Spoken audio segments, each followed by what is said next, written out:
नमस्कार सभी दर्शकों को, जो भी हमारे इस चैनल को देख रहे हैं उनको आज मैं हारमोनियम के बारे में बताऊंगा कि हारमोनियम आखिर है क्या। कुछ लोग हारमोनियम देख करके इतना घबरा जाते हैं कि ये इतना बड़ा हारमोनियम है, इसको कैसे बजाएंगे, क्या करेंगे, और इसमें हारमोनियम में इतनी सारी की हैं, इनको कौन सी की दबानी है, कौन सी नहीं दबानी है। तो कुछ हमारे पास में कमेंट्स आए हैं और कुछ का फ़ोन आया है। जो हमारे दर्शक हैं वो कहते हैं कि बिल्कुल बिगिनर जैसे बच्चा होता है वैसे आप सिखाइए।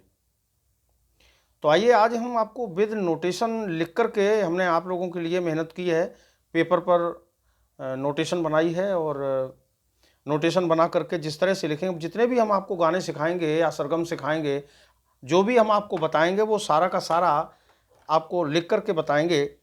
लेकिन आप लोगों से ये निवेदन करना चाहूँगा कि जो भी बच्चे हैं या बड़े हैं या बुज़ुर्ग हैं, जो भी हारमोनियम सीखने की इच्छा रखते हैं, अगर हमारी वीडियो को आप देख रहे हैं तो पूरा देखें। अगर आप बीच में छोड़ देंगे तो आपकी समझ में कुछ नहीं आएगा। और step by step class 1, lesson 1, lesson 2, lesson 3, step by step हम आपको बताने का प्रयास करेंगे और कोशिश करेंगे कि कोई चीज़ छूटे ना और आप लोग बड़े आराम से घर बैठे सीख सकें। और ये सेवा बिल्कुल फ्री है। कुछ लोग क्या कर रहे हैं कि डिस्क्रिप्शन में डाल देते हैं कि आप अगर चाहें तो दक्षिणा दे सकते हैं, पेटीएम कर सकते हैं, वो कर सकते हैं। ऐसा कुछ भी नहीं है। डिस्क्रिप्शन में कुछ भी नहीं मिलेगा, सिर्फ हेल्पलाइन नंबर मिलेगा आपको, बाकी डिस्क्रिप्शन में भी कुछ नहीं मिलेगा आपको। आप बिल्कुल निश्चिंत हो जाएं और पूरी वीडियो देखें। पहले हम आपको आज बताना चाहेंगे कि हारमोनियम आखिर है क्या। ये हारमोनियम किसी में देखो, ये यहाँ पर ये जो पंखा लग रहा है ये किसी में सिंगल होता है, किसी में डबल होता है, इसमें 7 फोल्ड है।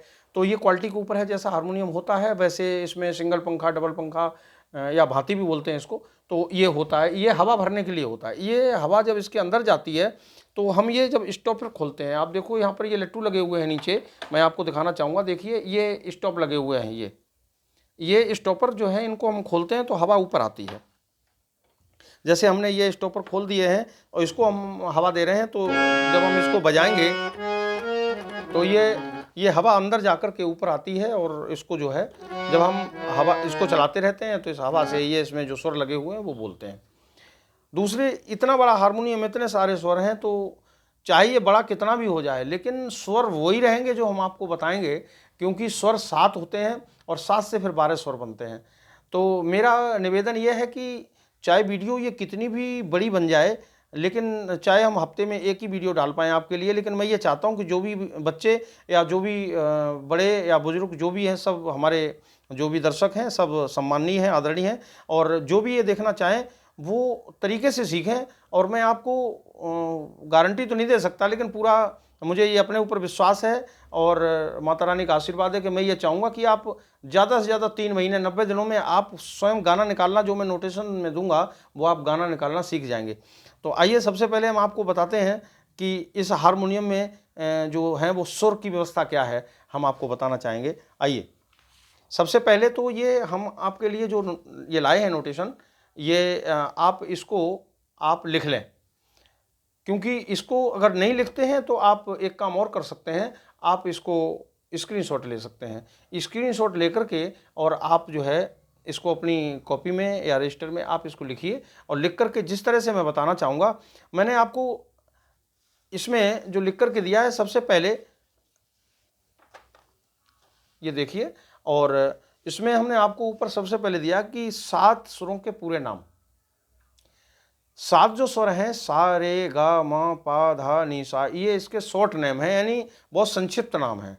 लेकिन इनके पूरे जो नाम हैं वो दिए हुए हैं। सा को सड़ज कहते हैं, रे को ऋषभ कहते हैं, और गा को गंधार कहते हैं, मा को मध्यम कहते हैं, पा को पंचम कहते हैं, और ध को धैवत कहते हैं, और नी को निषाद कहते हैं। अंत में हमने जो सड़ज जोड़ा है, क्योंकि जब भी हम बजाते हैं तो 7 स्वर बजाने से सरगम पूरी नहीं होती। जब तक हम अगले सुर को, जब तक सा को नहीं दबाते हैं तब तक सरगम कंप्लीट नहीं होती। और सीखने के लिए जब आप काउंटिंग करेंगे तो ये 8 मात्रा बनेगी, और 8 मात्रा कहरवा ताल होती है। तो ताल के बारे में हम फिर बाद में बताएंगे। सबसे पहले हम आपको बताना चाहेंगे कि ये स्वरों के आपको नाम याद करने हैं। देखिए एक बात और हम आपको बताएंगे कि आप लोग इसको जो है कॉपी को मत पढ़ाइए, जो आप रजिस्टर में या डायरी में नोट करते हैं उसको नहीं, आपको याद करना है। क्योंकि संगीत एक ऐसा क्षेत्र है कि इसमें जितना अच्छा आप याद करेंगे और याद करके उन चीज़ों को कंठस्थ करेंगे तो आगे भविष्य में जो भी राग रागिनी आप बजाएंगे उसके अंदर कौन कौन से स्वर लगेंगे, क्या लगेंगे, डायरी देखने का आपको टाइम नहीं मिलेगा। जब आप डायरी देखेंगे या आप उसको बजाएंगे, जितनी देर में डायरी देखेंगे उतनी देर में रिदम आगे निकल जाएगी, तबला आगे निकल जाएगा, आप पीछे रह जाएंगे। इसलिए आपको ये नाम याद करने हैं और आप चाहे इसके पूरे नाम याद कर लें तो बड़ी अच्छी बात है, क्योंकि कई संगीत की पुस्तकों में संक्षिप्त में ना लिख कर करके उसमें पूरा नाम लिखा रहता है कि इसमें ये ऋषभ लग रहा है, ये गंधार लग रहा है। फिर आप सोचेंगे कि सर ने ये हमें मतलब पूरा जो है ना जानकारी नहीं दी। तो इसलिए आपको ये शॉर्ट नेम भी आपको करने हैं और उसके साथ आपने शॉर्ट नेम के साथ साथ आपने जो है फुल फॉर्म वाले नेम जो है, जैसे ये मैं आपको बता रहा हूँ, ये आपका षडज है, ऋषभ है, गंधार है, मध्यम है, पंचम है, ये भी आपको याद करने हैं। तो ये तो आपके हो गए 7 स्वर। अब 7 स्वरों के प्रकार कौन कौन से हैं? जो 7 स्वर हैं उनके क्या प्रकार हैं? प्रकार मतलब कितने रूप हैं? अब इसमें देखिए ये जो 7 स्वर हैं इसमें आपके 4 तरह के स्वर होते हैं। एक अचल स्वर, शुद्ध स्वर, कोमल स्वर और तीव्र स्वर। इसमें 7 स्वरों के ये जो है 12 स्वरूप बन जाते हैं, 12 तरह के स्वर बन जाते हैं। तो ये जो आपका अचल स्वर है, ये इसमें सिर्फ 2 अचल स्वर हैं जो अपने स्थान से दूसरे स्थान पर नहीं जाते, एक षडज और पंचम यानी सा और पा। दूसरा शुद्ध स्वर जो है रे गा मा धा नी, यानी 5 स्वर शुद्ध हैं और ये शुद्ध स्वर जो है वो कोमल भी बन जाते हैं, जिसमें माँ को छोड़ करके कोमल स्वर रे गा धा और नी, ये आपके 4 स्वर कोमल हो गए। और माँ जो है वो शुद्ध भी होता है और माँ तीव्र भी होता है। इसमें हमने निशान इसलिए नहीं लगाए हैं कि नोटेशन के हिसाब से अगर मैं निशान लगाएंगे तो जो बच्चे जो सीखने वाले हैं वो इसमें थोड़े से कंफ्यूज हो जाएंगे, भ्रमित हो जाएंगे। वो कहेंगे कि ये इसमें निशान क्यों लगा रखे हैं, या इस तरह से वो समझ नहीं पाएंगे। इसलिए हम जब नोटेशन के बारे में जब आपको बताएंगे, जब गाना प्रारंभ करने से पहले नोटेशन बताएंगे, तो नोटेशन में कैसे स्वरों को पहचानें, उसकी लिपि क्या है और उसको कैसे समझना है, ये चीज़ हम आपको बाद में बताएंगे। सबसे पहले ये आपने अपनी डायरी में नोट करना है और इनको लिख करके और आपको ये याद करना है, क्योंकि आगे जब गाने बजाने का जब नंबर आएगा तो आपको हम दोबारा बता नहीं पाएंगे और आपको दोबारा जा कर के फिर हमारी वीडियो देखनी पड़ेगी, समझनी पड़ेगी। और जब ज़्यादा वीडियो हो जाती है तो उसमें से संकलन करना, छांटना बड़ा मुश्किल होता है, क्योंकि आप कैसे इसको देखेंगे कि क्या जानकारी कौन से चैप्टर में दी हुई है, कौन से क्लास में दी हुई है।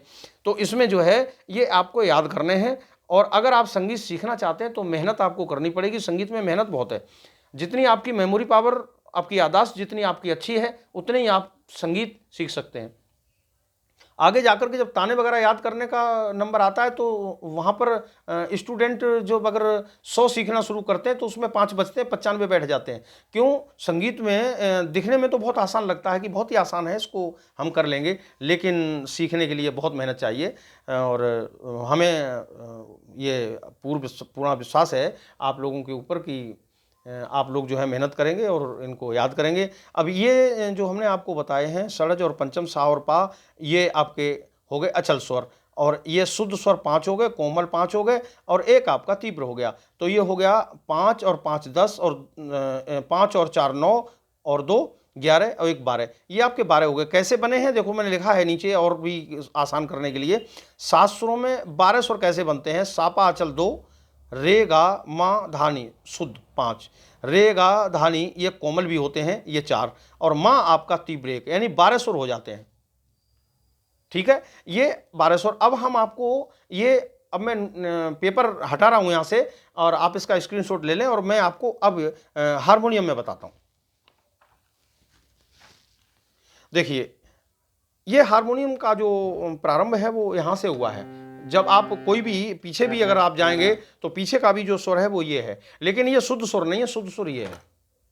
अब ये शुद्ध क्यों है, कैसे है, अगर हम हर चीज़ में क्यों लगाएंगे तो वीडियो इतनी लंबी हो जाएगी कि आप उसको देखना पसंद नहीं करेंगे। इसलिए उतना ही बताएंगे जितना आप समझ सकें। ये शुद्ध सा है। जितने भी सीखने वाले बच्चे हैं वो या तो यहाँ से सीखते हैं, या कोई जो लेडीज़ वगैरह हैं वो 5वें काले से यहाँ से सीखते हैं। लेकिन जब आप यहाँ से सीख जाएंगे तो कहीं से भी काले जैसे 5, 1 2 3 4 5, इसमें सप्तक में भी पीछे वाले में भी 5 हैं और ये आगे भी हैं। अब सप्तक क्या होते हैं वो मैं अगली क्लास में आपको बताऊंगा। सबसे पहले ये समझना है कि ये आपका सा है, बस सिर्फ इतना समझना है। ये सा, दूसरा वाला का ये रे, दूसरे वाला काला, और ये आपका गा है, और ये आपका माँ है, ये पा है, ये धा है, ये नी है, और ये सा है। अभी मैं आपको बजा के नहीं बताऊंगा, ये मैं आपको बता रहा हूं, ये अगली क्लास में मैं आपको बताने वाला हूं। लेकिन इसमें आपको हम ये बताएंगे सिर्फ ये जो है ये आपके 7 स्वर हैं। बाकी जो बचते हैं उनमें कोमल और शुद्ध और तीव्र बाकी सब हैं इसमें, उसके बारे में मैं आपको आगे बताऊंगा। और मैं ये आपसे निवेदन करूंगा सभी से कि इनको लिखें और इनको समझें। तो इस वीडियो को मैं यहीं पर रोक रहा हूं, और इसकी जो सेकंड क्लास जो अगली क्लास है उसमें मैं आपको इसके बारे में मैं आपको बताऊंगा। नमस्कार, जय माता की।